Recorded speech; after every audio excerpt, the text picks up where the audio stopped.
All right, show me the money. NFL picks for week number 12 a year. Somehow we're still not at Thanksgiving yet, but we'll get there next week. First, though, we got to get through a week of more NFL football. Joining me today, first time back a couple of years, the great friend of the podcast, Charlie Borges is with us here. Charlie, how are you? I'm doing good, Mike. It's been a while. Yeah, it's been a bit because I wasn't sure, with the Bucs to stay relevant, and they have somehow. Like even in the post Brady era, Baker Mayfield's kept the Bucs alive. Yeah, I just wish Todd Bowles was competent. And I believe you're a Jets fan, so you would know Oh, all I've had about. the I've had the Bulls experience. Yes. So, I mean, if Todd Bowles was 15% more competent, which would make him 15% competent, the Bucks would be at least 7-4 right now. But alas, they are in second place and 4-6. But if it weren't for Baker, we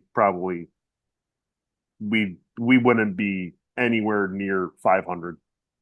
Yeah, it's amazing to think about what's happened with Baker Mayfield because like this is a guy who 2 years ago the Panthers like decide, you know what, he's not good enough for us. He's gone. He goes to the Rams on the one random Thursday game, wins it, ends up in Tampa, has the great year, gets re-signed. He's built on it. So, it might be one of those like post-type success stories of Baker. I think he's gonna be big for the Bucks because they really had no direction post Brady. Well, Dave Canales was great as an offensive coordinator last year. He hasn't had great success so far in Carolina, but that's just a whole nother story for a different day with Dave Tepper being their owner. And now Liam Cohen coming in. He's been able to match up with both of his past offensive coordinators well, and he has been able to say the same for what 12 offensive coordinators he had with the Browns and the pre-Dave Canales era Panthers. So he's found a nice match in Tampa Bay, and hopefully Liam Cohen stays, whether that be offensive coordinator or maybe the next head coach. But that seems to be a match made in heaven. Certainly is. And obviously, I mean, they gave him the big contract here. He's going to get some help this week, too, because you got, hopefully Mike Evans back in the mix against the Giants here. And this is a good spot for the Bucks this week because getting off the bye, they're still technically alive in both the wild card and the division race because Atlanta seems to be coming back to the pack a little bit here. This Bucks Giants game, I think, is very important for Tampa. I would agree. And if you look at the Bucks' remaining schedule, they only play one team with a winning record for the rest of the year, and that'd be the Los Angeles Chargers. So if you don't go at least 5-2 in your last 7 games, which I believe would put them around like 9-8, Yeah. you're in contention. You're right there. So you have to go at least 5-2. 6-1 would be perfect to have that sweet spot. And I could accept the Chargers loss because what Jim or John, whatever, one of the Harbaughs. Yeah. I John's would the Ravens. so Jim. Yeah. Um, Jim has them firing it all on all cylinders, so I can accept a loss there. But you have to beat the Giants. You have to beat the Panthers both times you play them. You should have split with the Falcons, but that obviously didn't work out. But you're right. This is a get right game for the Bucks. Yeah, and the only thing I think I would worry about here is like maybe the Giants get the bump from switching quarterbacks to DeVito, although like we saw Tommy DeVito last year. He's not that good. No, but yeah, us Jersey guys got to stick together. So if DeVito knocks one out of the park and the Bucks lose, I'll be like, all right, Yeah. it's all right. I'll accept it. Yeah. And then the Giant fans even almost as upset as you if they win that game, considering now they want the draft pick. Yeah, I feel bad for Brian Daboll and Joe Shane. I mean, being stuck with Daniel Jones, I know they wanted to trade up for Jaden Daniels, but they were pretty much stuck with Daniel Jones no matter what because they just gave him a big contract, and it still doesn't make sense that they gave him the contract in the first place. Still doesn't make sense that they drafted him as high as they did way back when. But hindsight is 2020, and that's what sports talk is all about, hindsight. Yeah. It's all about hindsight here. And speaking of hindsight, we can look at last week's picks, which is one of the reasons why you're doing our picks challenge here. My friend Dan DiMartini came on the horn last week. He went 2-1 on the week. He had the Rams laying the 5 last week in New England against the Pats. They bounced back, got done cover here. The Lions minus 13. I think that one was covered by the end of the first quarter last week against the Jaguars. Yeah, that one was a laugher. Okay. I couldn't stop laughing the entire time. I Yeah. felt so bad. Yeah. And he had the Packers laying a 6 against the Bears. They ended up winning and like by only a point because they blocked the field goal late. So 2-1 for Dan last week. Solid week for him. I went 2-1 last week as well. I had the game of the year. I took the Bills laying a 2.5. They covered and won that one for me. I had the Ravens laying the 3. They couldn't get out of their own way a couple of times, lose to the Steelers. And I've started to bet against my team here. It's been paying off here. I went with the Colts getting the 4 points because I do not understand why Vegas keeps playing the Jets as favors these games. They lose the game outright. So 2-1 for me as well last week. Well, if Justin Tucker, who is no longer the most accurate kicker in NFL history, made 2 field goals, which he has been automatic for the last decade and a half. If he made those 2 field goals, you'd be 3-0 right now. Yes, but not this year. He's not automatic anymore this year. Yeah, because I drafted him for fantasy. That's the only reason why he's not automatic this year. The one year that I have Justin Tucker, he is no longer the best kicker in NFL history. So I'm sorry for Ravens fans out there and Justin Tucker fantasy owners like myself. Don't even talk to me about fantasy. It's been a very rough year in fantasy for me. Yeah, I should not have opened that can of worms. I'm sorry. All right. So on the year, it's a tight one race here. The Challengers are 18-15. I'm 18-14-1. Thanks to a push from the Colts back in week 1. So I've been hanging on to that half game lead for about like a solid 8-9 weeks right now. Well, so the last time we did this was, I think, 2 years ago, Yeah. and I went 3-0. And I I guess remember specifically, this was when Mitch Trubisky and Kenny Pickett were kind of fighting for that starting role, and I said we would see a Kenny Pickett debut, and we did. So I'm hoping to continue that tradition of being undefeated. yes. Do you have any bold quarterback calls you want to make this week? Ooh. Uh, I know we already talked about him. I'm going to go with Tommy DeVito over 300 yards passing against a atrocious Buck secondary. Well, you know the Bucs better than you, although I still say the blitz is probably coming a lot for Tommy Cutlets. It is just get it to Neighbors or Slayton. He'll be fine. Everything will be fine. All right, so now we got that prediction out of the way here. We'll do some picks. As the guest, you can go first. Where are you going with your first pick of the week? I am gonna go with, so we have three. I'm actually gonna pick the Carolina Panthers, who are getting 11 points at home against the Kansas City Chiefs. I know it sounds insane to say, but the Kansas City Chiefs, they haven't been a part of a blowout game at all this season. And I think that trend is going to continue. So give me the Panthers getting 11 points against the Chiefs, even though they're one of the worst teams in football. I think it's going to be a close game because Patrick Mahomes has not been Patrick Mahomes this year. Yeah, I like that pick a lot because 11's a lot of points for anybody, especially a Chiefs team that doesn't blow people out and relies on their defense to win games. And you look at the schedule here, too. I mean, they got that big Black Friday game against the Raiders coming up here. Maybe this is a little bit of a look ahead spot, even after the Bill loss. Yeah, it's for some reason Mahomes hasn't been Mahomes this year. Um, so the fact that Carolina is getting 11 points at home against a struggling, what I would consider struggling into Mahomes standards, that's a no-brainer for me to take Carolina. All right, let's pick one. Where are you going to pick two?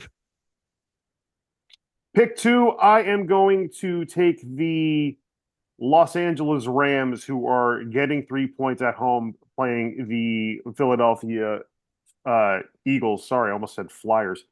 It's hockey season for me. The Philadelphia Eagles at home. I believe that would be the Sunday night game. I just like the Rams. They're just scrappy. Matt Stafford scrappy, and the Eagles, even though they're what 7-3 or 8-2 this year, they've kind of been lucking into their wins. Like it's not like they've been dominant in any way, shape, or form. They're not blowing teams out. So a scrappy Rams team at home who's still in the thick of things in a playoff race. Give me the Rams that are getting 3 points at home. Yeah, I think it's an interesting spot here with the Rams here. The Eagles have that big win too over the Commanders. They have the extra rest, and then they can go ahead and have that big game after Thanksgiving against the Ravens. This is another potential look ahead spot here as well for the Eagles. So this might not be a bad value spot for the Rams who need that game desperately.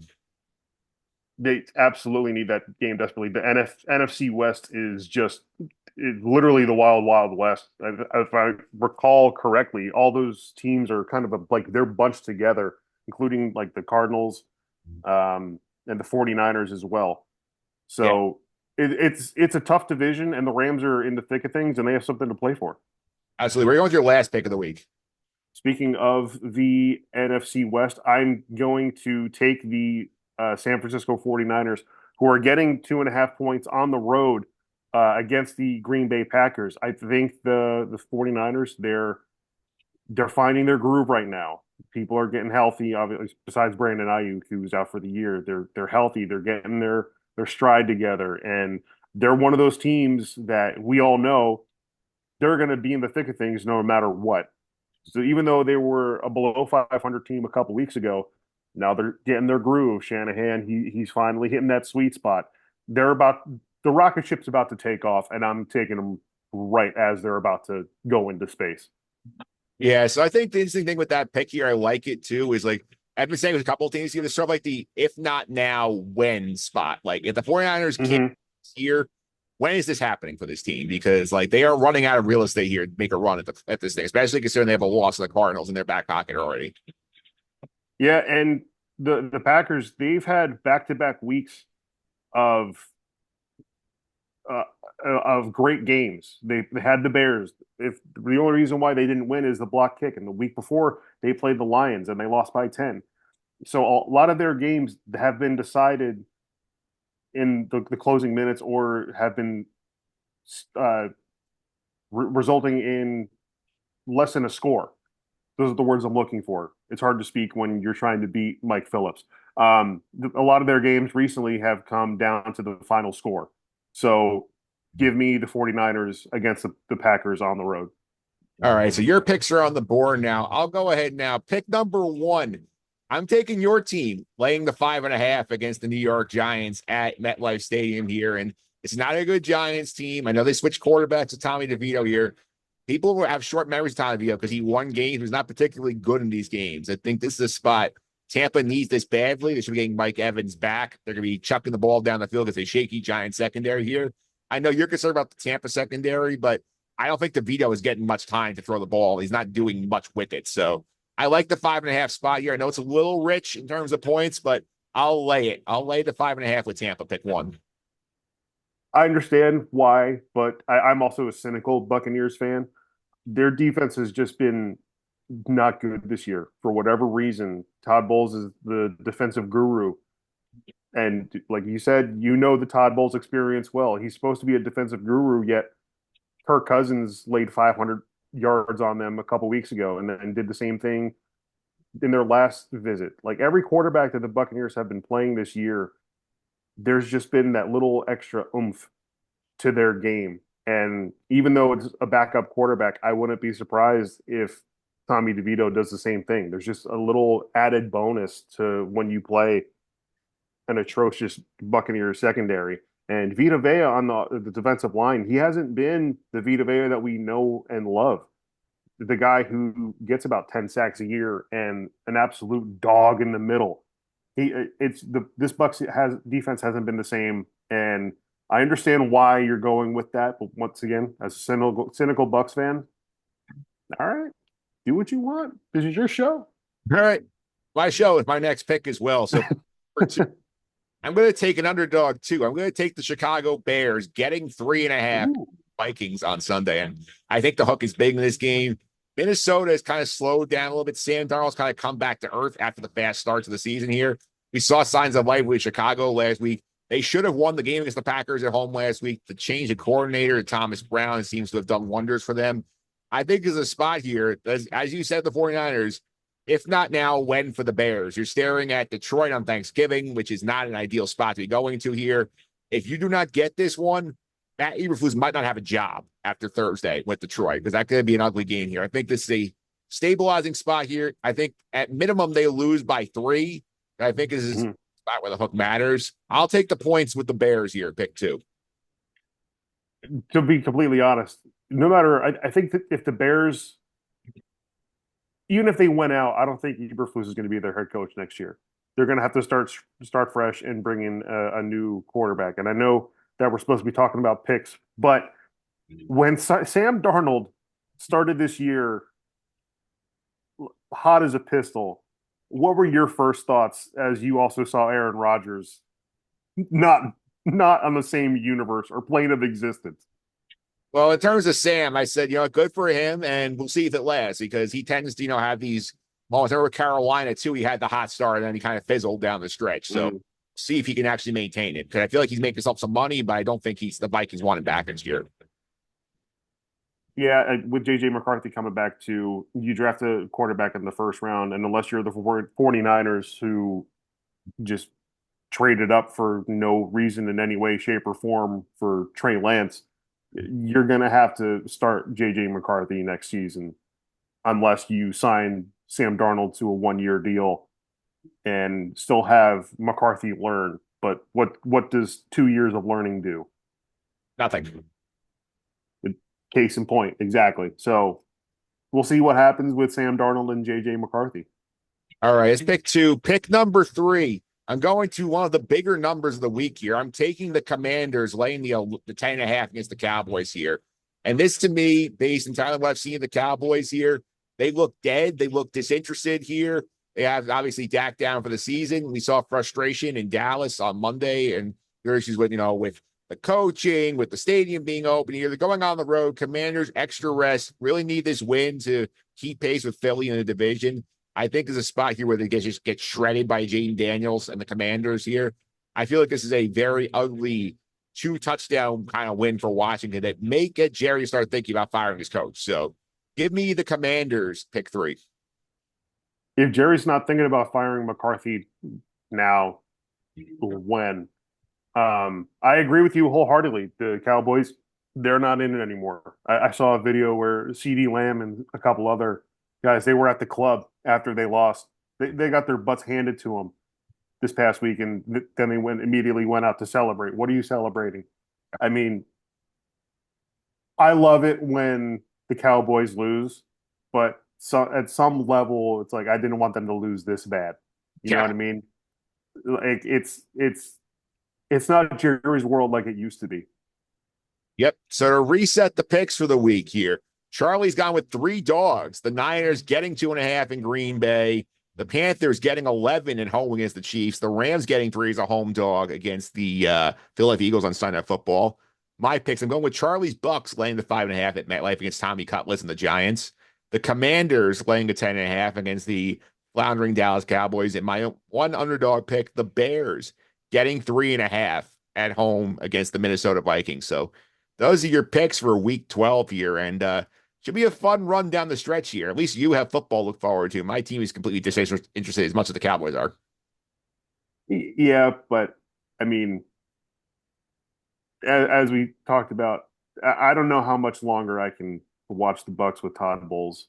I I just don't know. I didn't mean for this to turn into a Buccaneer fan vent session, but I said earlier or a couple weeks ago on Twitter that I wouldn't. I'm sorry, X. I wouldn't tweet about. I want to talk about the Bucs until Todd Bowles is gone, and I've held true to that. I think that was after the one of the losses. I forget which one because they all could just kind of blend together at this point. Yep. And I know you make the vows. Like I've said it on the pod here too with my Jets. I've said it like on social media as well. Like I'll repeat it here for you. I don't know if you've heard this yet, but like I used to like to go to football game every once in a while. Go for the tailgate experience, all that fun. Mm-hmm. It's like I'm not going anymore until I either see them hosting a home playoff game or Woody Johnson sells a team. Yeah, I mean, what better way for a fan to let their displeasures be known than by just not going, by not supporting, not spending the money? Yeah. I mean, it's one of the big things out here in Pittsburgh with the Pirates. People are like, why are we still going to the games if you're not going if we're putting money into the product, why is not the product putting money into itself? So I completely understand, and I think more fans should take that approach. Yeah. And it's amazing too what the Pirates think about it too. They have so much potential on the way, especially like we just saw last night on day of record that Paul Skeens wins rookie of the year pretty much unanimously. And like that you just sitting there, if you're a Pirates fan, you're sitting there like wondering like, can we extend him tomorrow? Otherwise, we're just gonna be counting down till we trade him because the owner won't pay him. Exactly. And so you have Paul Skeens, Mitch Keller, who you did pay Yes. in fairness to them. And you also have Jared Jones as your number three starter, another young firearm as a starter. So you have not right now, but you have the thoroughbred. You have two that are kind of like in the same stable, but they're not there yet. You need to start spending money now because you've said it multiple times during this whole segment. If not now, when? You have Paul Skeens at some point or another, and this sounds incredibly cynical, but the way that pitchers' arms are these days, at some point he's going to get hurt.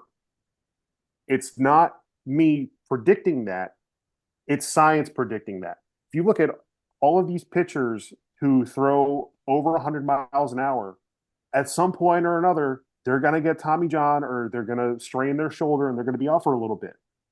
So your window's now. Yeah. Open it, go through it. Yeah, I'm sure like I know you're based in the Pittsburgh area now, so like it's Mm-hmm. incredible to think about here. Like some of the talent they have on the roster, like they have guys who have ability too, like Brian Reynolds. I know they signed him long term, which is nice. O'Neal Cruz flashes a lot, but like imagine like they went out in the free agent market and I'm saying like Juan Soto, like let's say they went and gave Pete Alonso a lot of money and said he's our slugging first baseman. Like that would be something that would excite the fan base. It's something that they needed for so long. Their best power hitter last year was Joey Bart, the guy that they got from the San Francisco Giants, and who wasn't even on their team at the beginning of last year. They traded for him because their catching situation wasn't good at all. They picked Henry Davis 1-1 a couple of years ago, and he was horrible. He was god awful. So you have to go and get somebody else, and then all of a sudden, oh, we found a diamond in the rough in Joey Bart. Pete Alonso, even though I'm a diehard Met fan, if he signed with the Pirates, I would love that for this city, this franchise. It would give them the jolt that they needed. Obviously, they're going to have to get used to him striking out 200 times a year. But man, when he gets a hold of one, he gets a hold of one. Yeah, and as a fellow Met fan, I would say here, like if Bob Nutting wanted to spend the money on Pete Alonso and Steve Cohen says, you know, I'll go give $750 million to Alonso. I think Met fans would be fine with that trade. I think so too. I think Vientos ends up making that move to first base. Um, and then we'll see what happens at third, whether they use Brett Beatty there, um, or they trade him for starting pitching, and bring in Willie Adames to shift to third base or something along those lines. I think you're right. Mets fans would be okay with the Alonso for Soto deal. Yeah, and as Met fans, it's not we're not used to this. We're not used to having the good ownership here now. Like the checkbook is open. Yeah. They're gonna go, they got options to go do whatever they want to sort of improve this team off of NLCS appearance. Yeah, the days of Noah Syndergaard's hand, foot, and mouth disease and Yoenis Cespedes breaking his ankle riding a wild boar, those days are done. We have an owner who cares. The bad luck seems to be gone. We're happy. We had fun. Yeah. So, but I will say this: this is kind of giving me when Steve Cohen first took over, the Mets were linked to anybody and everybody. And the one guy who I really wanted and they were linked to was JT Real Muto. And this is when he first hit the free agent market. And everyone said he's going to go to the Mets. He's definitely going to the Mets. The Mets settled and they went with James McCann because they didn't want to wait for JT Real Muto before the MLB lockout. I don't know if you remember this. Oh, I do remember this And then he signed with the Phillies, and he's been tormenting the Mets and Mets fans for how many years now? a lot. This has JT Real Muto written all over it. A lot of people are saying, "Oh, the Mets are right in there. He's right there. They have the most money to spend. They're gonna get him. He's their guy. They're gonna get him." If we wake up tomorrow morning and Juan Soto is a Philly or a Dodger or a Yankee again, it'd be one of those, I'm mad, but I'm not surprised. Yeah, well, the difference I think this time around is David Stern versus Sandy Alderson. I think that's a big difference. I completely forgot that Sandy Alderson was the general manager. Wow. Thank you for all you did, Sandy, for bringing us to the NLCS and the World Series 2015. I completely forgot that he was there. But you're right. David Stearns is brand new. Um, I'm really interested to see what they're doing with their starting pitching. I Yep. know Severino and Manea, they both declined their qualifying offer. So right now your rotation is Senga, Peterson, McGill. and okay, Yeah, sure. they're gonna Doesn't get really do doesn't really do it for me, but I guess. they'll get more. We know that. David Stearns is usually good at finding pitching. So I trust him to find some pitching. I did like that Jose Siri pickup that they got yesterday that they did yesterday. Yep. Definitely a fun pickup. Replaces Harrison Bader for like a lot less money than Harrison Bader got last year, which is nice. Yeah, I would agree. And they only gave up Eric Orsi to do it, who coincidentally made his major league debut against the Pittsburgh Pirates and didn't record him out. So thank you for your service to the Mets organization, Eric Orsi. Yep. Eric Orsi gets the random shout on the pod. I appreciate it, Charlie. He want to follow on social media, keep up some stuff you're doing. How can I do that? So I'm still writing for Pucks and Pitchforks, which is the New Jersey Devils website. Um, I've still been doing that. I'm going on like 6 years now, which time flies by. I started doing it when I first got to Iona, which is where we met. So I'm continuing to do that, and I'm just living life, man. Yeah. Living life is fun. People want to check out like any social media feed. Like, are you still on the X? I am for now. We'll see what happens with that. Um, You may make the blue sky move. I may, Yeah. I absolutely may. But you can follow me on X at Charlie Borges Jr.